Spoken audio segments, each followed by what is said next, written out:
Local presentation of Read About It is made possible in part by a grant from Cox Communications of Oklahoma City, proud sponsor of this effort to promote reading, education, and literacy in our community.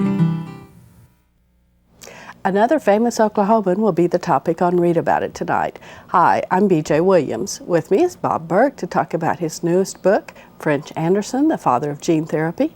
Susie Beasley will talk with Pauline Rodriguez. Kids Corner will feature Shelley Ziegler-Hill. We also have Doug Benton and Joan Gilmore. Coming up, Bob Burke. The following public service program is brought to you by the Metropolitan Library System.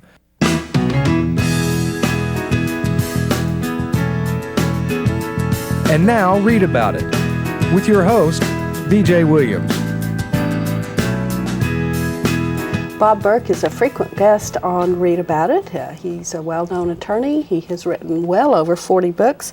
You've done a few other things, such as being a sportscaster and Secretary of Commerce in David Boren's administration. But I'm really 112 years old. You're 112 years old.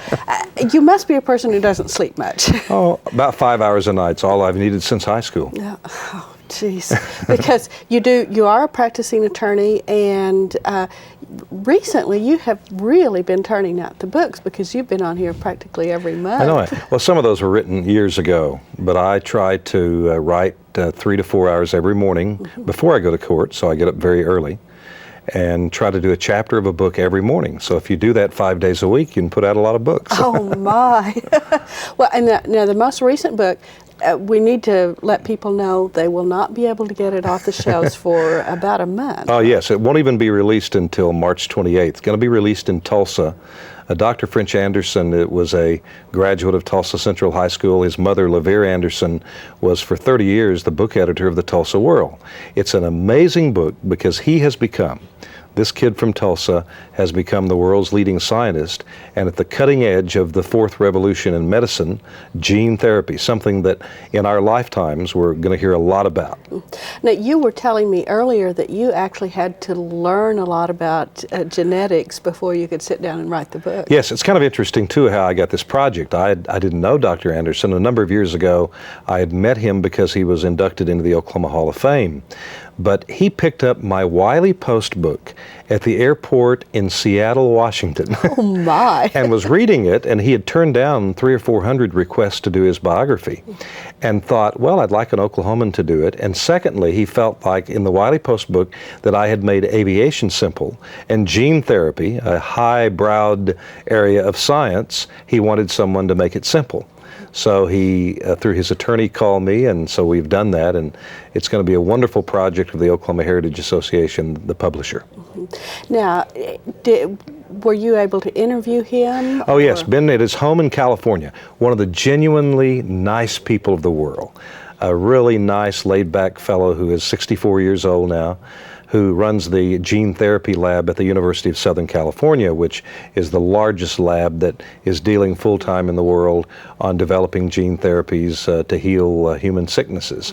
Been in his home a couple of times. He's been in Oklahoma a couple of times because he has two sisters who still live in Tulsa. His parents are gone in Tulsa, but he is has given money to University of Tulsa in his mother's name and is quite active in some civic affairs even in Tulsa County now. So how does that differ when you're able to interview the person? As obviously when you did the Ralph Ellison biography, you weren't able to do any interviews. It is more difficult to do a book of someone who's alive because it's more time consuming. I mean, I've been to California twice. What was neat though is he walked me through this gene therapy lab. Well, I'm a workers' comp lawyer. I don't know anything about gene therapy, but it gave me a great insight to walk around this room where about 30 or 40 of the top flight scientists in the world are with gloves on and gazing into test tubes and gazing into cold chambers. And Dr. Anderson was saying, at any moment, the cure for cancer, because everybody believes that gene therapy may be the answer for that. And so in this room, as I'm walking around, cancer could have been cured at that moment. Really neat idea. Plus, to know about gene therapy, I read every available book. There are 4 or 5 books on explaining the science. My editor in the book has been Leon Giroff, who is the science editor of Time magazine. Well, a wonderful fellow who has the same problem every week in putting science into terms that the readers of Time magazine can read. So he helped me with that a lot, and so I've become an amateur geneticist just to be able to write the biography. I have often felt that a good science writer is someone who would probably be very good at translation, because that's really what you're doing. Oh, that's what it is, because I would read this very difficult explanation of what's happening, and Dr. Anderson talks 3 miles over my head. Then I'd say, okay, now explain to me in Oklahoma English, what does that mean? Right. And he is very good about that too. He will be present in Tulsa on March 28th at the spring luncheon of the Oklahoma Heritage Association at Southern Hills to speak as the speaker, even though he doesn't like to speak very often. This is a kid who had a very bad stuttering problem. Graduated from Tulsa Central High School, maybe the smartest person I've ever met in my life. An example of that. At age 16 in 1954 in Tulsa, he asked his Latin teacher, how did the Romans use their numerals? The teacher didn't know, so she referred him to Sterling Dow, who was at Harvard, who was the world's most revered mathematician of his age. And Dr. Dow said, the Romans never figured it out. They always counted on their fingers or used an abacus. They never knew how to do math with their numerals. In a 4-week period in the summer of 1954, young French Anderson figured out the way that's the generally accepted principle now. He figured out how to add, subtract, divide, multiply, even do square roots, cube roots with Roman numerals. And from there, at age, even before the word gene had been invented, he wrote on his admission papers to Harvard University that he wanted to deal with disease at the molecular level. That's what he has done. He's always been one of those people at the right place at the right time, BJ, because when he goes off to England to study after his 4 years at Harvard, 3 of his 4 professors ultimately won the Nobel Prize. Oh my. And 2 of his major professors had just 6 months before that, Crick and Watson, had 6 months before he arrived, invented DNA, or the helix structure of DNA. So Dr. Anderson has always been on the cutting edge of where we're going in gene therapy in the world. It sounds like an absolutely fascinating Oh, it is. He did the very first human, the reason that Time magazine calls him the father of gene therapy is that Dr. Anderson did the very first human gene transplant on a little girl named Ashanti, who I've interviewed.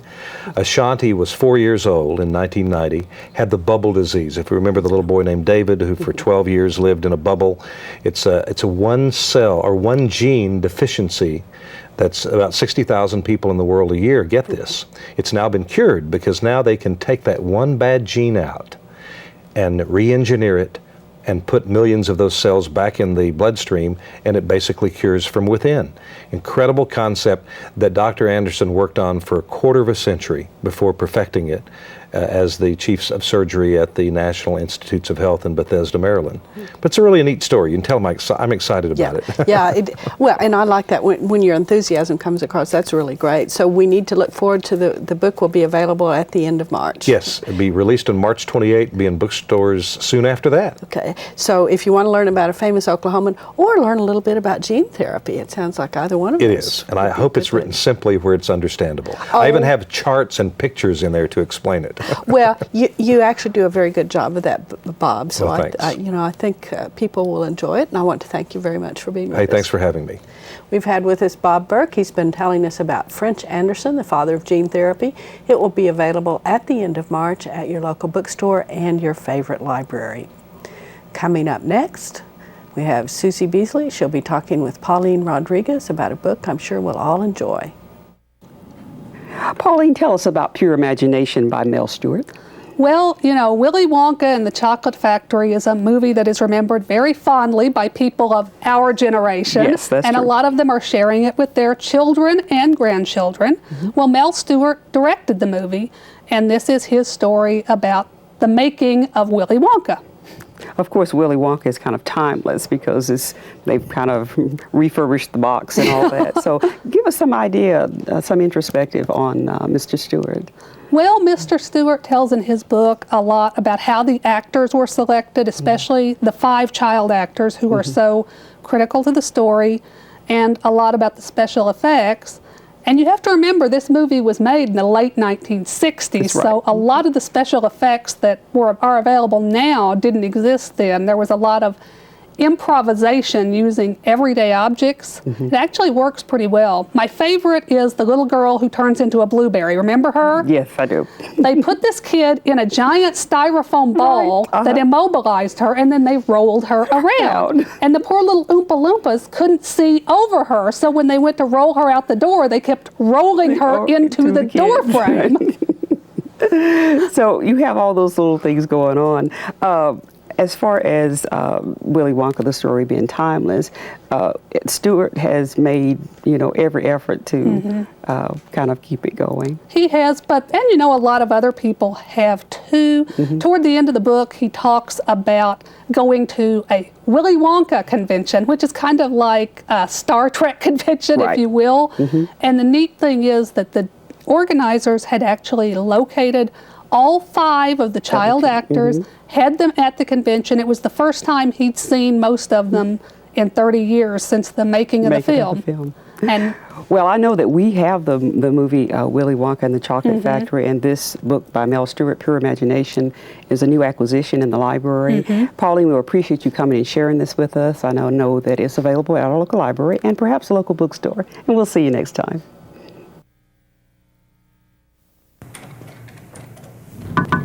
Yo, see that girl? She sets the curve in my math class. Always has her homework right. Me?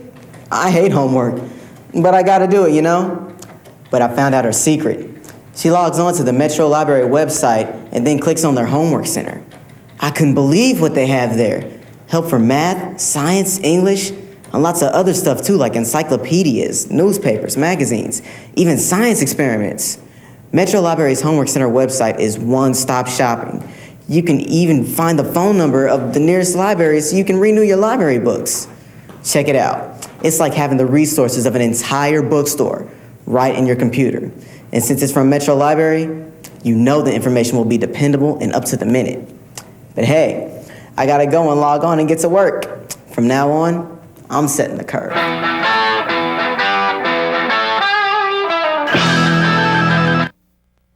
With me now is Doug Benton, and actually I brought a book this time that, Doug, I think you will enjoy. Yes, what's that? It's Gowns by Adrian, the MGM years. Oh, yes. So it's about film, but it is about fashion.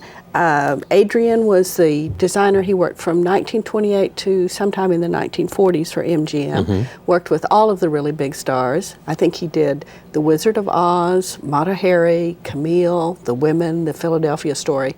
All of those beautiful, beautiful women. He was working with the big names at the time then. He certainly was. One of the things I find fascinating about this book, which, by the way, I'm not sure you need to read. You can just open it and look at the pictures. There are actually 2 pictures here. I don't know how well they're going to show up. The same character in the same movie. And what he's doing with the costumes is trying to convey something of the character and the situation that the character is in. One of them, she's a poor secretary who's overburdened with work and so on, and the other, she has bloomed into this wonderful social being.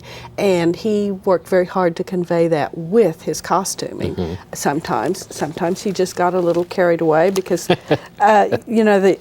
here's one. Oh, yeah. He did some of the really elaborate dance costumes and things, the 6-foot headdresses and the trains that are 10 feet long and that sort of thing as well. But he did some wonderful things with Katharine Hepburn and so on. And I think just a genius, really. Yeah, I mean, there's so much more involved in film costume and theater costume than just putting a fancy clothes on somebody who's rich and raggedy clothes on somebody who's poor. I mean, there's a whole lot more involved with it than that. Yeah, I found it interesting when they were talking about the things that he did to try to convey part of the character when he was doing Marie Antoinette, dressing her one way before her little problems. Yes. And another way afterwards. And just generally trying to convey, it gives you an idea of just how very, very complicated making a film is. And when you stop to think that for many of his years, he didn't have the advantage of color in films because they were shot in black and white, so it was a matter of getting the right tones of grays and gradations between black and white. It's a science. It really is. And something that involves a lot of handwork. There's a little bit about that in there, but we're out of time. We're going to have to go on to the next thing, which is Kids Corner, and that's Kelly Ria. We'll be talking with Shelley Ziegler Hill about a book for young adults. Hi, Shelley Ziegler Hill from the Dell City Library is here, and she's brought a fascinating book. It's called Life in the Fat Lane. Shelley, tell me something about this book. Is it a funny book? Well, you would think it would be. That's kind of a funny title, but it's not funny at all. It's about this girl. Starts out and she has this perfect life. Oh. Her name is Lara. And she goes to this really nice high school, and she's real popular. She's a cheerleader. She's got a real good-looking boyfriend. She's got all these friends. Wow, she has it all. You know it. I mean, wouldn't that be nice? And she starts to gain weight. She starts gaining weight. And that's a big deal for her because she's this perfect person. You know, she cannot have this imperfection. So she starts to gain weight just a little bit at first, then it starts to increase, and she tries to lose the weight.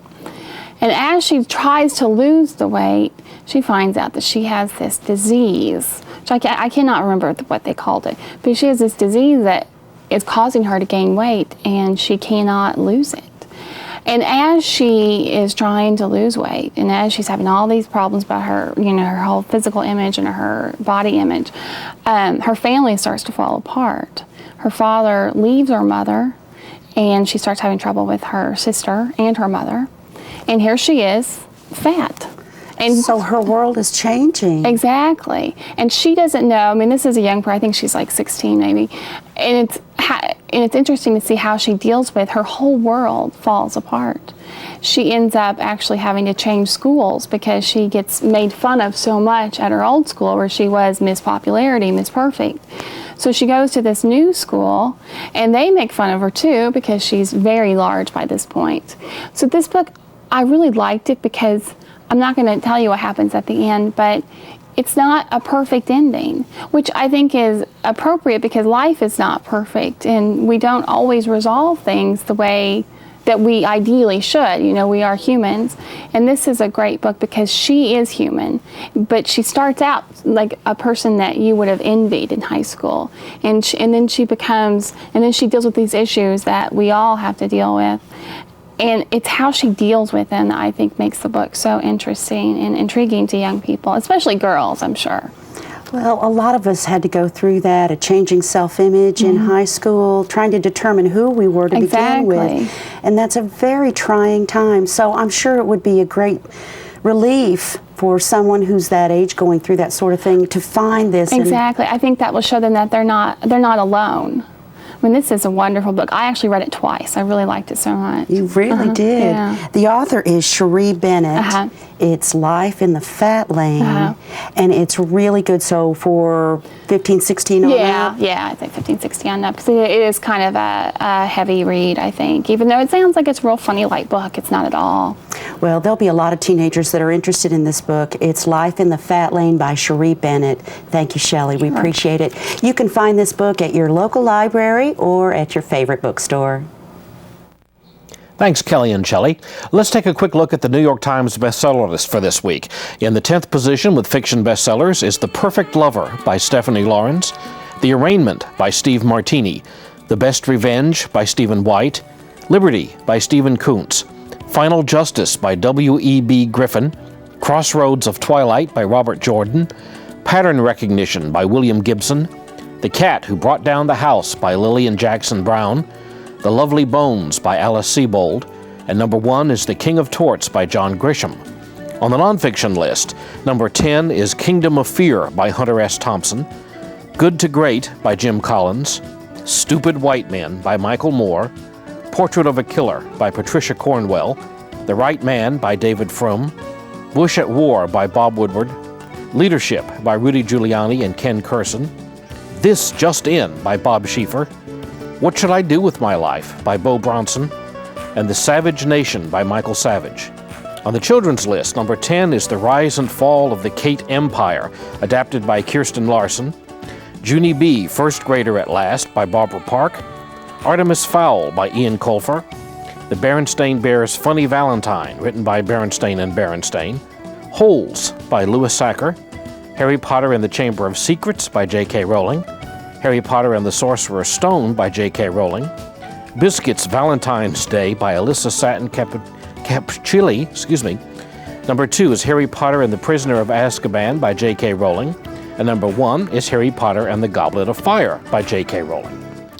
Now, I have a book, BJ, I want to share with you. Okay. You were talking about gowns in movies a few minutes ago.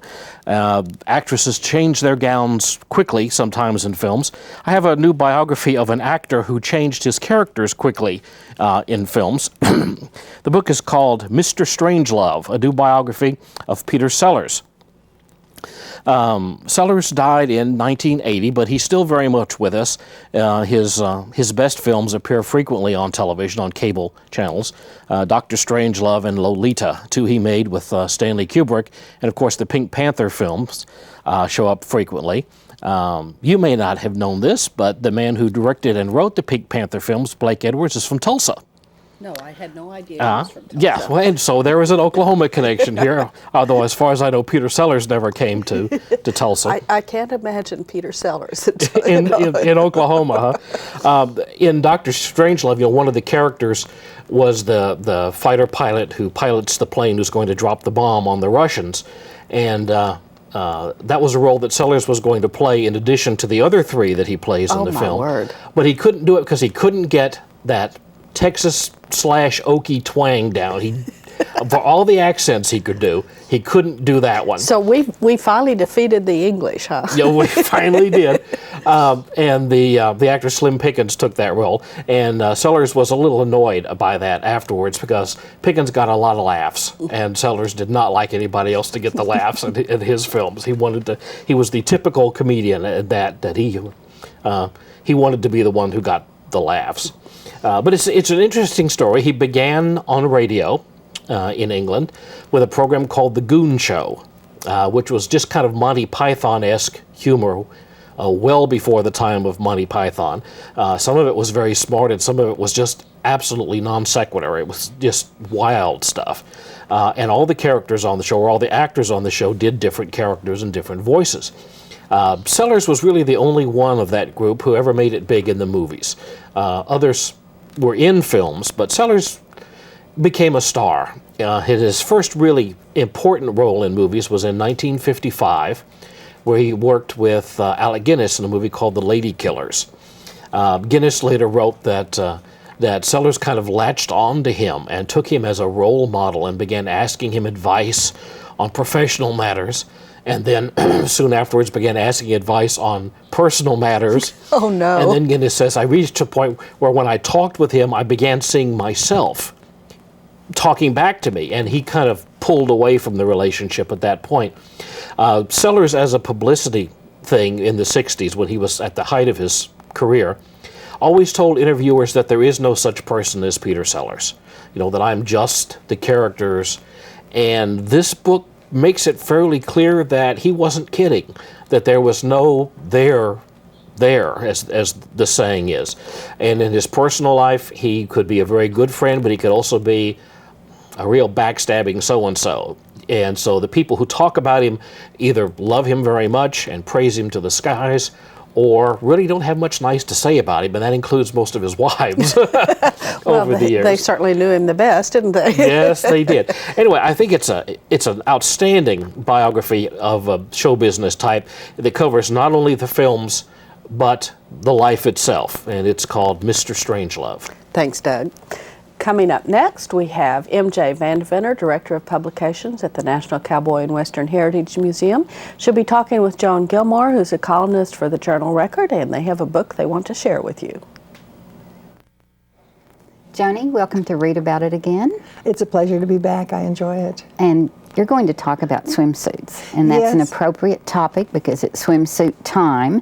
They're all coming into the stores. Well, you and I have both covered fashion, and we know that no matter what, if it's summertime, you don't see swimsuits. Right. If it's winter, you see swimsuits. But I was really inspired to do this book because National Geographic is doing a whole swimsuit issue. And they're doing it because the editor wanted to do something whimsical, which is quite a departure for National Geographic. It is indeed. It is indeed. And it's a historical perspective more so than the Sports Illustrated skin flick, wouldn't you say? Well, and I don't think it's quite as bare as the skin flick. I'm doing a book called California Fashion from the Old West to the Hollywood. And you'll know one of the authors, Marge Karn, because she directed the press week for California designers when we used to cover fashion. The good old days. The good old days, yes, when everything was wonderful. But she traces not only swimsuits, but how many styles came from California. Denim, this Levi Strauss, this kind of thing. But she focused on the swimsuit designers in one whole segment, and they go from Cole of California. He did the first knit swimsuit back in 1932, and he was very daring because it came up above the knees. And it goes from him up to Rudy Gernreich, who designed the monokini, which is also known as the topless. The topless swimsuit, and his model Peggy Moffat wore it, and we're not going to show it on this family program. No, we're not. But it was amazing. Rosemary Reed, Catalina, all of those people with the swimsuits. Esther Williams established her own swimsuit company. Incidentally, even though he never got the credit for it, Rudy also designed the thong. And it never came to anybody's notice until someone photographed it on a beach in Brazil. Remember when we met him in New York? Yeah. It was a party sponsored by Montgomery Ward. Montgomery Ward, yes. Well, that goes back to a lot of designers. I remember when Mary Quant was at JCPenney. Right. This kind of thing. But the swimsuits and the pictures are wonderful. I have one that's a picture I'd like to show. That's good for a family show. It's a family kind of picture it's a family for swimsuits. Yes. But these take Esther Williams suits in 1952 up to this suit, which is in 2002. And you see they've changed some, but not a whole lot. No, skin is still the most important thing. Skin is still skin. And we'll be seeing a lot of it when spring break comes, I guess. Are there trends? There are trends for this year. No, they're skimpier. Full-figured are dumpier. And they run the gamut. They're more colors. They really experimented some years back in Hollywood. So many trends came because of the movies. Stars had contracts with film companies who told them what to wear, and that's why they always look nice. Right. Today's stars choose their own clothes in thrift shops or wherever they want to, and they don't set as many fashion trends, although it's frightening how many do come from the streets. Well, thank you so much for sharing California fashion with us. It's a good book. It's available locally. And it's fun. It's fun. Thank you for being here. Thank you. Hi, I'm Donna Morris, Executive Director of your Metropolitan Library System. You know, experts tell us it's never too early to begin reading to a child. If you spend just 20 minutes a day reading to a child, you're not only building a bond that lasts a lifetime, but you're helping that child to prepare to learn how to read. Visit us at the Metropolitan Library System and let us help you select just the right books for you and your family. And be sure and visit our website at www.metrolibrary.org. Don't forget the Friends of the Library book sale at the Made in Oklahoma building on the State Fairgrounds this weekend. And for everything else, to find everything you ever wanted to know about the Metropolitan Library System, visit our website at www.metrolibrary.org. You can find out where we are and what we've got. Thanks for being with us. We'll see you again.